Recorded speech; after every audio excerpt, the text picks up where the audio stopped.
Começa agora pela Rádio Rio de Janeiro, Momento São Joana de Ângeles, um programa que trará a você as lições da espiritualidade. Produção e apresentação, Maria de Fátima Miranda. Amigos ouvintes da Rádio Rio de Janeiro, estamos de volta agradecendo a Jesus pela oportunidade, Um abraço a todos. O nosso encontro semanal estudando a obra da Joana de Ângeles, o Homem Integral. Eu nem vou dizer que nós vamos concluir hoje, porque não sabe qual é a epilepsia falante que vai fluir aqui. Mas nós estamos na companhia do Eduardo Araújo. Muita paz a todos. Isso, do Alexandre Bulhões. A bênção de nosso Pai. E estudando o último capítulo do livro Homem Integral, que vai falar o futuro do homem, e concluindo o item reencarnação. Esperamos. É isso? Isso. E vamos dar aí a honra de ouvir a voz belíssima de Alexandre Bulhões, porque não é todo dia que a gente consegue. Cobre, o timbre de voz. Não vou começar a botar um valor aí. De graça o que de graça receber. Tá certo. Bem lembrado. Vamos lá, retornando à leitura. Excetuando-se os conflitos que têm sua psicogênese na vida atual, a expressiva maioria deles procede das jornadas infelizes do ser eterno, herdeiro de si mesmo, que transfere as fobias, insatisfações, consciência de culpa, complexos, dramas pessoais, de uma para outra reencarnação, através de automatismos psicológicos responsáveis pelo equilíbrio das leis que governam a vida. Eu estava aqui pensando, tem algumas pessoas, inclusive Kardec faz um questionamento, por que já não resolve tudo, por que o espírito ele não encarna lembrando, porque aí já sabe o que vai fazer, e o ensinamento da doutrina deixa claro o seguinte: não lembra é por uma providência divina, pelo amor de nosso Pai. Por isso que existe o véu do esquecimento, e é por isso que a gente traz as percepções, a gente traz aquelas sensações, os sentimentos, mas a gente não lembra propriamente, porque senão seria mais difícil ainda de lidar com os nossos medos. Então, quando alguém encara... eu lembro de um amigo meu que ele nunca teve animal, nunca levou uma corrida nem nada, mas se tivesse um pinte, uma coisinha toda que fizesse ele subia no poste. Porque eu perguntei, eu falei, gente, mas por que você já... Eu falei, não, cara, mas é um pavor que toma conta de mim. Imagina o que ele deve ter passado e se ele lembrasse exatamente. Então vem aquele medo que se manifesta em função de uma experiência anterior e que ele pode tratar hoje, sem ter no hoje a experiência do que ele passou no ontem. O que facilita. Sim. Facilita bastante. Mas ele tem um medo? Foi sim, mas ele tem a oportunidade de lidar com o efeito sem ter que ficar encarando a causa propriamente naquele momento, ali lembrando e revivenciando, enfim. É importante aqui o que a Joana coloca, lembrando o capítulo 5 do Evangelho segundo o Espiritismo de Allan Kardec, Bem-aventurados aflitos, quando Kardec vai iniciar falando sobre as causas anteriores e as causas atuais das aflições. E é evidente, Kardec coloca ali que a maior parte dos nossos problemas que nós temos hoje são de causas atuais. E a gente precisa entender que essas causas atuais, na maioria das vezes, estão ligadas às causas anteriores. Sim. Porque se eu sou egoísta hoje, se eu sou ciumento, invejoso, se eu sou uma pessoa mal-humorada, muitas vezes isso está ligado a situações que eu já trago há muitas encarnações. E está se manifestando na vida atual. Por que Kardec faz essa diferenciação? Porque tem pessoas que passam por provas que claramente não estão relacionadas à vida atual. É aquela pessoa que nunca fumou, nunca bebeu e desenvolve um câncer de pulmão, um câncer no fígado. A pessoa não tem nenhum tipo de problema com desequilíbrio sexual e desenvolve algum tipo de tumor no seu órgão genital. A pessoa fala, mas meu Deus, eu não fiz nada. Eu tenho uma conduta super tranquila e outras pessoas são promíscuas e não passam por isso. Então o Kardec diz, se o seu questionamento não é atendido pelo seu comportamento atual, Sim. a causa está na vida anterior. Porém, na maioria das vezes, as causas anteriores se refletem na atual. E aí a gente acaba se complicando de vez. O Maria de acaso Fátima não Miranda. existe, cada um segundo suas obras. Mas diante de tudo vem o Evangelho, porque ele é uma bússola que nos auxilia a singrar por esses mares assim do inconsciente, sem o desespero da loucura. Sem dúvida. Não é? Sem dúvida. Eu digo para você, já falei, eu falo mesmo. Agradeço ao Dr. Bezerra porque ele fechou para mim as portas do hospício quando me acolheu espiritualmente na casa espírita. Ela fala aqui também, né, que nós somos herdeiros de nós mesmos, e é fato. Ela fala das fobias, das insatisfações. Essa complexidade, eu sempre comento, né, com os ouvintes, eu, por exemplo, tenho dificuldade em ficar preso em locais fechados. Não é... Eu uso elevador, não tem problema nenhum, mas se você me prender, se eu pensar assim, eu não tenho como sair, dispara um gatilho que me leva a um ataque de pânico. Eu sempre brinco que para fazer o exame de ressonância, eu vou ter que ser dopado, entendeu? Porque eu não consigo me imaginar, com toda a psicologia, com todo o espiritismo, eu sei que não tem perigo nenhum, porque racionalmente nós sabemos. Sim, sim. Mas estar ali dentro, preso dentro daquela máquina, é uma coisa inconcebível. Só se Jesus, não sei quem, alguém fizer um milagre para me manter dentro daquele treco ali e não desencarnar. E enquanto outras pessoas às vezes não conseguem descer e subir uma escada rolante. É isso aí. É uma coisa que para mim, eu vou fazer isso o tempo todo. Então assim, de onde vem isso? Não é dessa encarnação. De onde vem esse trauma, né? Ou eu matei pessoas emparedadas, enterradas vivas, ou eu próprio fui enterrado vivo. Então, tá lá atrás. Só a reencarnação explica como é que... Eu mesmo me pergunto, meu Deus do céu, por que eu não consigo entrar dentro de uma máquina daquela? Se não há risco nenhum. É engraçado que a enfermeira fala assim, qualquer coisa tu aperta o botãozinho, eu já aperto antes de eu entrar. Falei, não, tá apertando por quê? Pra não entrar, entendeu? E tem pessoas que entram lá no aparelho e dormem. Pois é. Eu tenho dificuldade para me manter acordado. Olha aí, o Alexandre Apagou, dorme. não é? Agora vamos observar. Eu adoro barata. Certas pessoas que estão aqui ao meu lado não gostam das baratinhas. Não tenho nada. Da contra, onde vem mas o cheiro essa fobia barata? Entendeu? De Maria de Fátima Miranda. Eu não acho sei. Que vem lá daquelas. Eu até em casa eu situações defendo as baratas. dinossauros. Falo assim, não mata a bichinha não, bota lá pra fora, não fez mal nenhum. Não, eu converso com elas aqui. Tá. Vamos fazer um trato. Eu agora descobri que casca de laranja, sabia? Ah, é? Casca de laranja repele insetos e as donas baratas, as cucarachas. Então, sabe o que é que eu faço? Eu uso limão, porque eu uso limão diariamente. A casca do limão, quando eu coloco no ralo da pia, coloco a tampinha por cima, já para mandar o cheirinho do limão para longe. Mas olha só, o espírito é energia, não é? E as nossas vivências que vão nos marcando são as vibrações dos nossos atos, das nossas experiências, das nossas dores, do que nós vamos vivendo, conectam-se conosco, espírito imortal. Aí você passa de uma encarnação para outra, tem o perispírito, que fica registrado tudo nele, né? E essa memória, que a sede dela é o espírito, ela vai se propagando gradualmente do mental para o perispírito e o físico. Você desencarna, mas essa malinha do indivíduo, você não se livra dela. Então, para alguém ter medo de entrar naquele túnelzinho para fazer o exame de ressonância, imagina o que é que não andou aprontando. Exatamente. Mas ainda vamos dar um desconto que de repente foi torturado por aí assim, aí tem medo da tortura novamente. Não quer dizer que é uma ação direta dele, mas ele sofreu alguma coisa. Mas provavelmente se eu sofri é porque lá atrás eu também fiz. Então é o círculo... Vai remontando. Vai remontando. Vai remontando até perdermos de um de jeito vista. ou de outro nós somos, como diz Joana, herdeiro de si mesmo. Não tem vítima. Sim.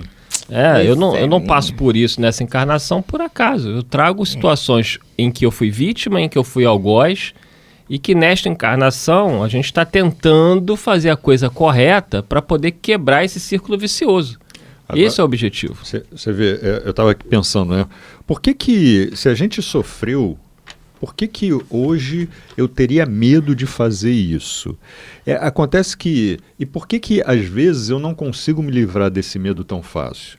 É porque uma das possibilidades, né, é o ato, a vontade que lá atrás eu tive de fazer o mal ao outro, ele ainda é tão forte dentro de mim que se eu relembro isso como se eu estivesse sofrendo, vai impactando no meu seria o quê? Correto dizer meu inconsciente? Meu subconsciente, enfim.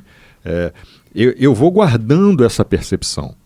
E aí, numa próxima existência, quando eu tiver a possibilidade de fazer o mal ao outro, essa percepção que está lá gravada, vem à tona, eu falo assim, não, cara, por que eu vou fazer isso? Isso é muito ruim. É o reflexo. Exato. E aí eu me retraio, eu falei, não vou fazer o mal ao outro. Então, não é à toa que a gente sofre algumas situações, passa por algumas situações ruins, né, que causam medo e tudo mais. Tem um motivo para a gente aprender. É verdade. Vamos ler mais um parágrafo? Vamos lá? Então, diante de tais, né? Diante de tais acontecimentos, considerando-se os fenômenos místicos, as ocorrências paranormais, os êxtases naturais e os provocados, aos quais a psicologia organicista dava gêneses patológicas, nasceu, mais ou menos recentemente, a denominada quarta força da psicologia, sucedendo ou completando o behaviorismo, a psicanálise e a psicologia humanista, que é a escola transpessoal. Entretanto, já no começo do século, Burke, desejando enquadrar em uma só denominação estes e outros eventos psicológicos, cunhou o conceito de consciência cósmica, a fim de os situar em um só capítulo, tornando-se de alguma forma pioneiro na área da psicologia transpessoal, que abrange, entre outras, as percepções extrasensoriais, além da área da consciência. Ela resgatou aí todo um par e passo até chegar a esse Senhor. E aí, Maria de Fátima Miranda, aí a gente vê a trajetória, né? Passando por todas essas áreas da psicologia. Sim. E temos que admitir que nada supera a mensagem do Evangelho de Jesus na busca pela saúde mental. Com todo respeito a todos os grandes teóricos, né, da psicologia, nada pode superar a mensagem de Jesus como o melhor remédio para os nossos males da alma, né, para as nossas doenças psíquicas, que nada mais são do que o desvio das leis divinas. Aqui fica uma sugestão ao ouvinte, pegar a obra da Joana também, Jesus e o Evangelho à luz da psicologia profunda, onde ela vai tratando, né, de item por item, vai nos auxiliando a compreender. Esse livro é maravilhoso. Chegaremos nele um dia. Vamos lá que a gente vai terminar hoje esse livro, Alexandre Bulhões. Nesta conceituação, a morte é fenômeno biológico a transferir o ser de uma para outra realidade, sem concepção da vida. O ser humano, diante da visão nova e transpessoal, deixa de ser a massa apenas celular para tornar-se um complexo com predominância do princípio eterno. A decisiva contribuição dos seus pioneiros, entre os quais Maslow, Assagioli, com a sua psicossíntese,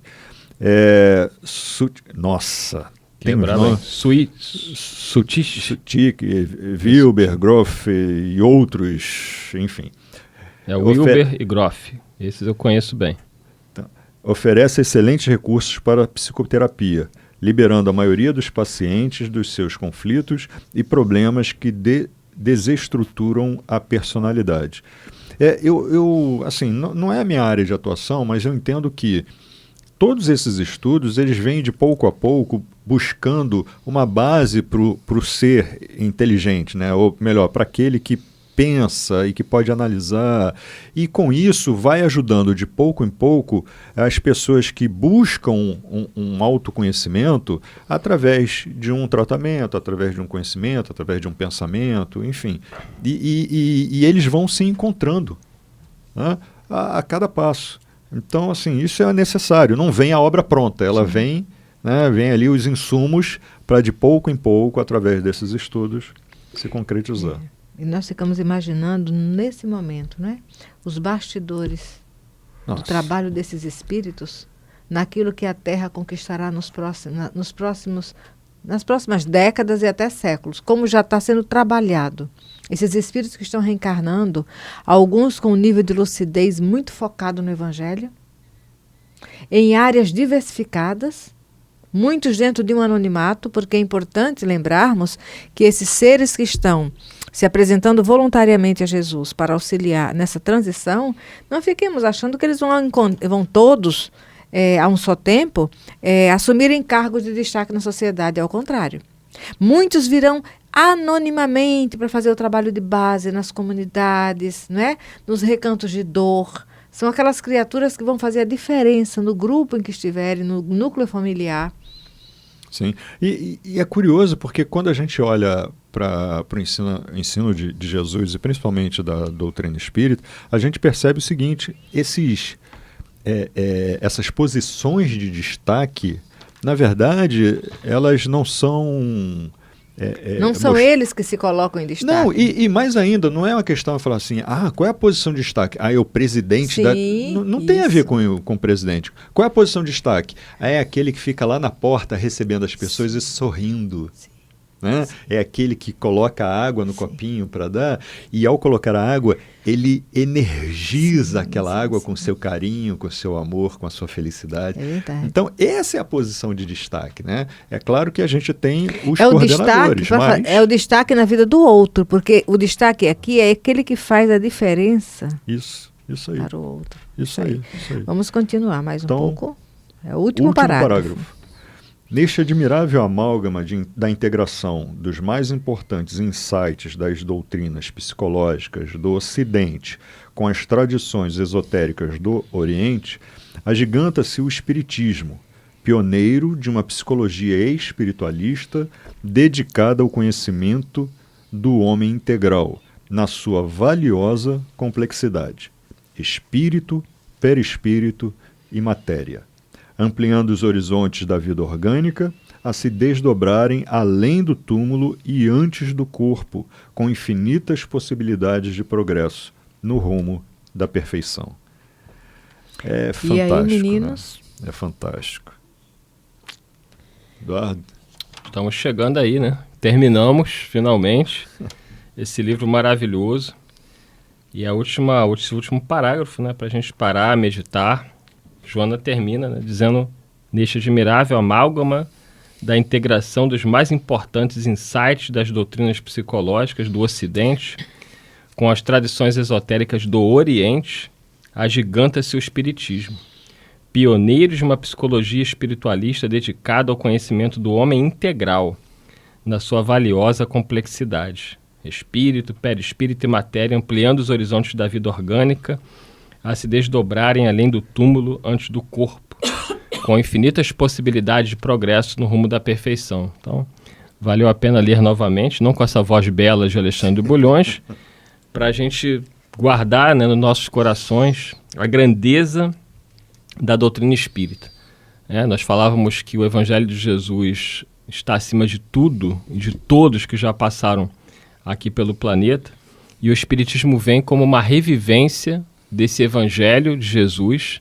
É a proposta da doutrina espírita, do Consolador Prometido, voltar à Terra com a mensagem pura do Evangelho pregado e vivenciado por Jesus. A doutrina espírita realmente, é claro que se incomoda alguns companheiros, eu vejo muito companheiro que é espírita, né, que ele fala assim: psicologia é uma coisa, espiritismo é a outra. Eu não concordo com nada disso, me perdoem, talvez eu seja o ignorante, eles estejam com a razão, mas eu não consigo. Quer dizer então que você leva a doutrina espírita para o consultório? A doutrina espírita está em mim. Exato. Eu não tenho como tirar. As pessoas confundem as coisas. Eu atendo paciente evangélico que acha que eu sou evangélico. Eu atendo paciente católico que acha que eu sou católico. Eu atendo paciente ateu que às vezes acha que eu sou ateu. Porque eu sei respeitar o meu paciente. Eu não estou ali para levar espiritismo para ele, mas o meu olhar o meu olhar está baseado naquilo que eu aprendi na doutrina espírita, que está totalmente vinculado à psicologia, como está vinculado à pedagogia, como está vinculado em qualquer área do saber humano. Não tem como fugir, Alexandre, dessa realidade. O espiritismo está em nós. Eu não tenho como sentar ali como psicólogo e arrancar de dentro de mim o conhecimento espírita. É impossível. O que eu acho maravilhoso na doutrina espírita é que ela vem para me tornar melhor no que eu devo ser. E é lógico, sempre tendo como base o Evangelho de Jesus, né, a mensagem do nosso Mestre Jesus, mas esse ser melhor, quem eu devo ser, é onde eu estou, com quem eu estou, como eu estou, quando eu estou, né, respeitando isso que você falou com relação aos pacientes, respeitando. Eu lembro que eu namorei uma menina evangélica e de repente me chamaram para falar assim, vem falar aqui. Eu falei, gente, ela ficou com o olho arregalado, eu fui lá, eu falei assim, o que eu vou fazer? Eu sou espírita. Aí de repente me veio aquilo, eu falei, não, peraí, antes de ser espírita, eu sou cristão. Sim. É isso aí. Sabe? E antes de ser cristão, eu sou um indivíduo no mundo. Um ser humano. Eu sou um ser humano. E aí eu falei assim, então, peraí, eu não preciso ter receio disso. E falei de algumas coisinhas, sempre me baseando no exemplo de Jesus, e todo mundo ficou achando que eu era protestante. Por quê? Porque eu falava da mensagem. Então é aquela coisa, a doutrina vem para me tornar melhor quem eu devo ser. Não importa quando, onde, nem como. É porque o homem de bem é aquele que vive o seu estado de humanidade real, independente da compreensão filosófica e religiosa que ele tenha. Sem dúvida. Né? Olha, tem uma mensagem do Emmanuel, a primeira vez que eu li esse livro aqui, que eu deixei anotado, e vai valer para todos agora. Diz assim, quando qualquer sofrimento te abale os recessos da própria alma, entrega-te à fé, refugia-te em Deus, porque acima de todas as tempestades e quedas, tribulações e desenganos, Deus te sustentará. Essa é a nossa forja do homem de bem, que é o homem integral. A proposta da Joana com o livro Homem Integral é trazer para nós o referencial das atitudes do homem que está se cuidando, se curando. E quando ele chega à sobriedade, ele é o homem de bem. Ou melhor, não é aquele que é perfeito, não. É aquele que trabalha para um dia atingir. Olha, menino, você tocou num assunto interessante, que eu acho que dá um tempinho ainda. Quando nós vamos estudar o Evangelho segundo o Espiritismo, o Homem de Bem, no capítulo 17, eu estava outro dia batendo cabeça, sabe? Meu Jesus. Ai, menininho. Olha só, olha só. Olha só. O homem de bem, o verdadeiro homem de bem é o que cumpre a lei de justiça, de amor e caridade na sua maior pureza. Se nós formos esperar vivenciarmos a lei de justiça, de amor e caridade na maior pureza da lei de Deus, não será nessa encarnação. Com certeza.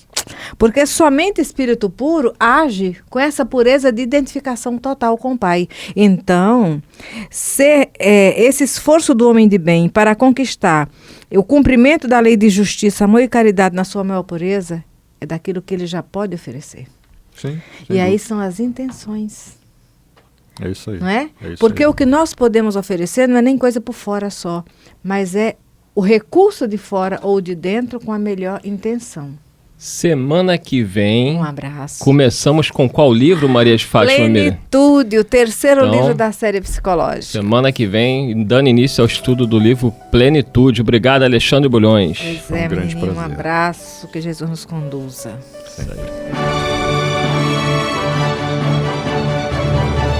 A Rádio Rio de Janeiro apresentou Momentos com Joana de Ângeles, um encontro com as lições da espiritualidade. Produção e apresentação, Maria de Fátima Miranda.